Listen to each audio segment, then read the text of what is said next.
4-3-3 anti taktikler Nisan güncel. Evet arkadaşlar, Şubat ayından sonra Nisan ayında da bomba taktiklerle yine karşınıza geldim. Like at, abone ol, haberdar ol diyoruz ve arkadaşlar yeni bir Telegram sayfası kurdum.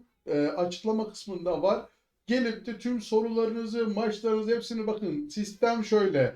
Ben size video sayıları falan yazmıyorum. Ben video önerisinde bulunuyorum. Evet, senin ihtiyacını şu video karşılar diyorum. Siz ister izleyin ister izleyin. Bakın Telegram'ın amacı tamam bu. Yoksa sayıları vereceksen ben neden video çekeyim?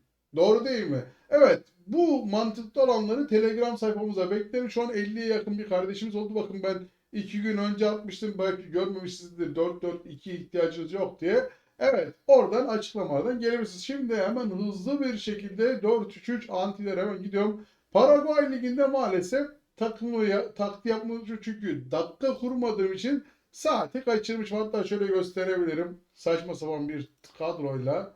Evet bak, burası da böyle. Hani yanlış anlaşılmadı. Olmasın, sıkıntı yok, hallederiz. Hallettik bugüne kadar, halletmeye devam edeceğiz. Canımız sağ olsun. Bu arada insanız, unutuyoruz. Evet, hemen bomba taktikleri geçiş yapıyorum. Bakın 4-3-3 A'da kesinlikle, ben şurayı sileyim kafanız karışmasın. 4-3-3 A'da önemli olan ne? Ofansif orta saha. Ofansif orta saha yoksa 4-3-3 A'yı kullanmıyorsun. Hemen geldik sayılara. Evet. Hızlı şekilde geçeceğim. Detaylıca bak, dikkatli dinle. İç içe taktikler var. Eğer dikkatli dinlemezsen, gücüne göre, evde deplasmanda göre neler kullanıyoruz bunu dinlemezsen patlarsın. Her zaman diyorum, iç içe taktikleri mutlaka detaylıca dinle. Evet, hemen ilk taktiğim 50-60-60. Bak, bunun modası geçmez. Rakip zaten 4-3-3. Tamam mı? Evde deplasmanda rakipten bir rank iki rank düşükken bile, bak deplasmanda da söylüyorum ama dengeli sağlam bir takımınız varsa, anladınız mı? Bir rank iki rank düşük olsanız bile %90, evde %95, deplasmanda eşit yani düşük, bir tık düşükseniz eğer %90 iş yapar, öyle söyleyeyim. Bakın benim taktiklerim yenilir arkadaşlar. Yok işe yaramıyor ne? Böyle zihniyetler izlemesin ve benim abonemde de çıksın lütfen. Ben %90 puan ve puanları aldıran taktikleri sunuyorum. Benim içeriğim bu kadar. Yenilmeyi kabul etmeyenler beni incelemesini, izlemesini ben de inliyorum. Öyle olsa ben dünyanın namağlup oyuncusu olurum. Evet. Bunun da altyazısı hala anlamayan zihniyetler var çünkü. Evet. Burada sarı, mavi, yeşil hakemde çok agresif. Diğer hakemlerde normal kullanacağız. Ev için bahsediyorum. Dediğim gibi 2 rank düşükten tut da 5 ranka kadar bunu yapabilirsin. 5 rankın hemen şöyle taktiklerim de aklımda değil, hemen şöyle basayım. Çünkü çok fazla taktik anlatacağım için şöyle geldim. Hemen şöyle geçtik. 62, 66, ulan ne oldu 666 oldu, tövbe estağfurullah. Evet, burası da 64. Evet, 5 ile 8 rank arası yüksekseniz de 62, 66, 64'e hemen çeviriyorsunuz. Ev sahibiyken deplasmanda da aynı mantık. Rakip de bakın. Anlattığım her şey ev deplasman olarak algılayın lütfen.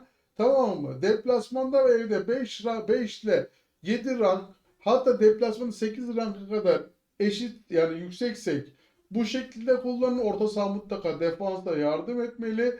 8 rankın üzeriyseniz mevkiler sabit, oynayın, keyfinize bakın. Evet.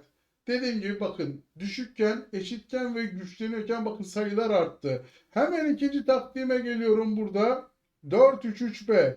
Defansif orta sahan yoksa bunu kullanma. Yok şunu değiştireyim, bunu değiştireyim, yapma. Orijinal defansif orta sahan yoksa yine kullanma. Hemen ilk taktiğim 50, 60, 60. Bunda da mantık aynı. Evde deplasmanda 2 rank düşük olduğundan tut da 5 rank yüksek olduğuna kadar orta saha defans yardım ediyor. Hakem sarı, mavi, yeşil hakem de çok agresif, diğerlerinde normal oynayacaksın. Bu şekilde yapacaksın. 5 ile 7 rank deplasmanda 8 rank yükseksen eğer hemen şöyle geldin kardeşim, 62, 67 hızlı anlatayım, çok fazla taktiğimiz var. 66. Bunu da evdeyken 7 rank yükseğe kadar, deplasmanda 8 rank yükseğe kadar 62, 67, 66'yı alabilirsin. O dediğim sayıların üstüysen de mevkiler sabit oynayıp keyfine bakacaksın. 4-3-3 Antil'in 4-3-3 antileri böyleydi. Hemen devam edelim ofansiften. 4-3 4-4-2-B. Defansif orta saha ve ofansif orta saha yoksa bunu kullanmıyorsun. Asla tavsiye etmem. Pasta oyuna çevirdin hemen. Sarı, mavi, yeşil hakemde çok agresif. Diğerlerinde agresif oyna. Pardon, normal oyna, özür dilerim. Evet, şimdi 50, 60, 60. Bak bunu ev sahibiyken özellikle söylüyorum. Deplasman için ayrı anlatacağım. Evdeyken kardeşim 2 rank düşükten tut da 5 rank yükseğe kadar bu şekliyle, bak bu şekliyle 50-60-60 paslı oyun oynayacaksın. Deplasmanda ise bunu kullanmıyorsun. Anladın mı? Deplasmanda 4-4-2-B'yi dediğim aralıklara kadar kullanmıyorsun. Ne zaman kullanacaksın hemen onu da söyleyeceğim sana. 5 ile 7 rank arası yine ev sahibiyken şöyle geldim 62 72. Evet. 5 ile 7 rank ev sahibiyken deplasmanda 5 ile 8 rank arası yüksekken bak 4-4-2-B'yi şimdi kullanacaksın deplasmanda, tamam mı? 61 62 72 olarak kullan. Bunların üstüysen mevkiler sabit, evde deplasmanda kullanacaksın. Bilgiler bunların üstüne demek, evdeyken 8 rank ve üzeriysen deplasmanda 9 rank ve üzeriysen mevkiler sabit şeklinde oynayacaksın. Keyfine bakacaksın. Ofansiften gidiyorum dedim, hemen ikinci bir güzel bir taktiğimiz daha var. 3-4-3-B paslı oyun. Defansif orta saha ve ofansif orta saha yoksa kesinlikle kullanmıyorsun. Orta saha defansa yine yardım. Yine bizim ana taktiğimiz 50, 60, 60'tır. Geldik buraya. Burada ekstradan offside açık, adam markajı. Üçlü stoperde adam markajı. Orta saha defansa yardım ediyor. Yine sarı, mavi, yeşil hakemde çok agresif. Diğerlerinde normal oynuyoruz. Bunu da ev sahibiyken sadece söylüyorum. Ev sahibiyken 5, 1, 2 rank düşükten tut da 5 rank yükseğe kadar bu şekliyle, 5 rankın üstü daha yüksekken hemen şöyle sayılarımı da unutmak istemiyorum. Evet. Hemen yine burada. Pardon, ben daha demin, evet yani zaten yakın aralık ama ben hemen şöyle, hadi bunu da hadi böyle verelim. Bunda da nasıl olsa iş yapar canavar gibi ben taktiklerimi verdim. Abi şiir gibi taktik yapacağız orada. 72, 61, 62, 72. Bunu da evdeyken 5 rankla 7 rank deplasmandaydı. Bak şimdi deplasmanda kullanmaya başlarsın. 5 rankla 7 rank arasıyken orta saha, sonra 8 rank arasıyken orta saha defansa yardım edecek. Bu şekilde kullanacaksın kardeşim. Yine burada e, eğer 7 ev sahibiyken 7 rank üstüysen, deplasmanda 8 rankın üstüysen mevkiler sabit oynayacaksın. Keyfine bakacaksın. Offside tuzağı ve adam markajı kesinlikle böyle olacak. Tamam mı? Hemen geçtik diğerine. Şuradan da bir hemen dalmam lazım. Bu hangisiydi? YouTube. Tamam. Evet. Hemen geçiyoruz 5-2-3'a. Bak bunda tamamı şöyle dizilimi de kanat beklerin çok önemli abi. Kanat beklerin olacak. Kanat beklerin yoksa bu taktik seni sıkıntıya sokar ve seni üzer. Anladın mı? Üzülmemek istiyorsan bunu şöyle bir bakmam lazım, özür dilerim. Bunu biz bunu nasıl yapacağız? Şöyle yapalım. Hemen bakacağım. Dediğim gibi çok çok sizin affınıza sığınıyorum. Şöyle yapalım. Normal diyelim. Evet. Tamam. Biz burada böyle çıkacağız. Şeyimize bakacağız.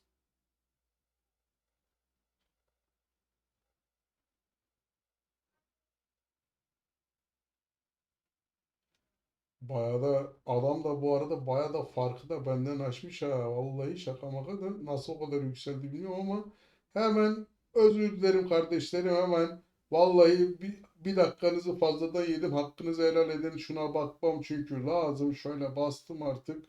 Bas bas geçtik buraları, geç buraları.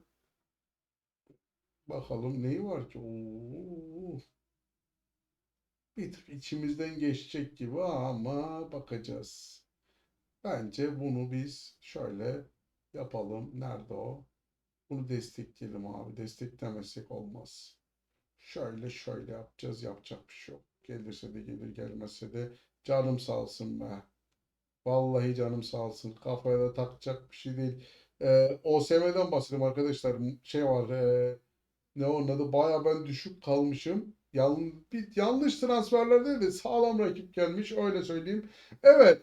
Çok özür dilerim. Dakikanızı yedim. Vallahi hakkınızı helal edin. Evet, hemen ne yapıyoruz? Bak burada dediğim gibi kanat bekleri çok önemli. Burada iki yönlü orta sahaların varsa, bir tane de ofansif orta sahan da varsa burada işini görür kardeşim. Hiç merak etme. 5-2-3 ağını ayarladın. Kontrana geldin. Şu aşağıdan offside kapalı, adam markacı kapalı. Orta saha defansa yardım ediyor. Bak burada sarı, mavi, yeşil hakem de çok agresif.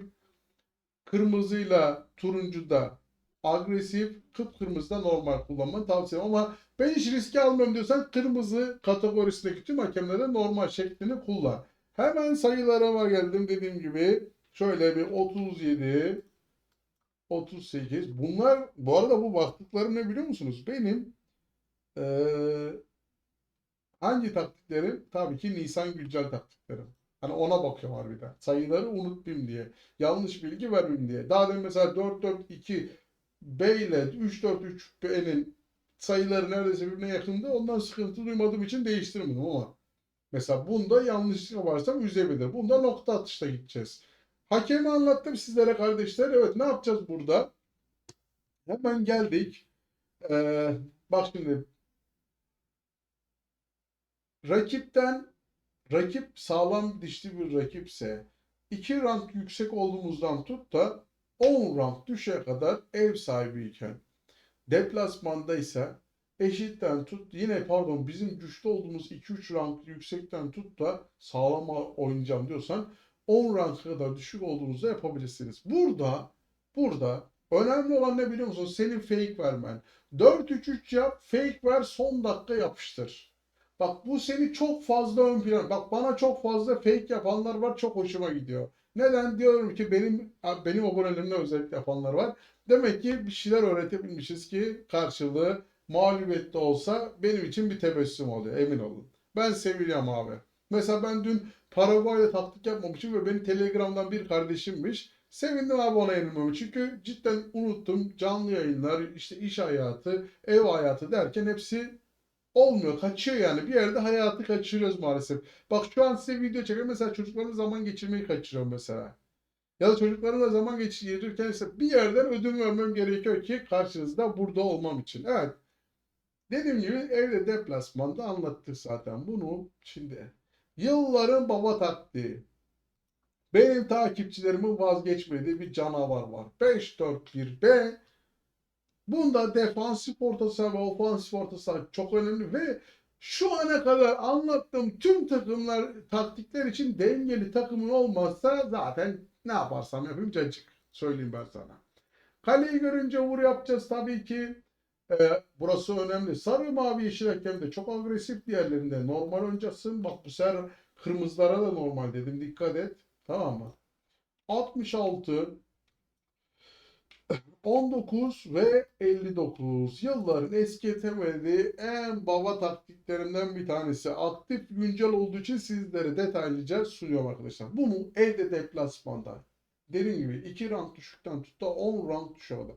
Hatta bak abartıyorum bunu. Bak abartıyorum. Bunu 15-20 rank yükseğe kadar bile yapabilirsin. Dayanıyor. Yenen de var. Puan alan da var. Bak yenilmez değil. İlla yenersin demiyorum. Ama zaten abi o kadar da yüksekse yapacak başka çaren de yok. Şimdi kendini de kandırma.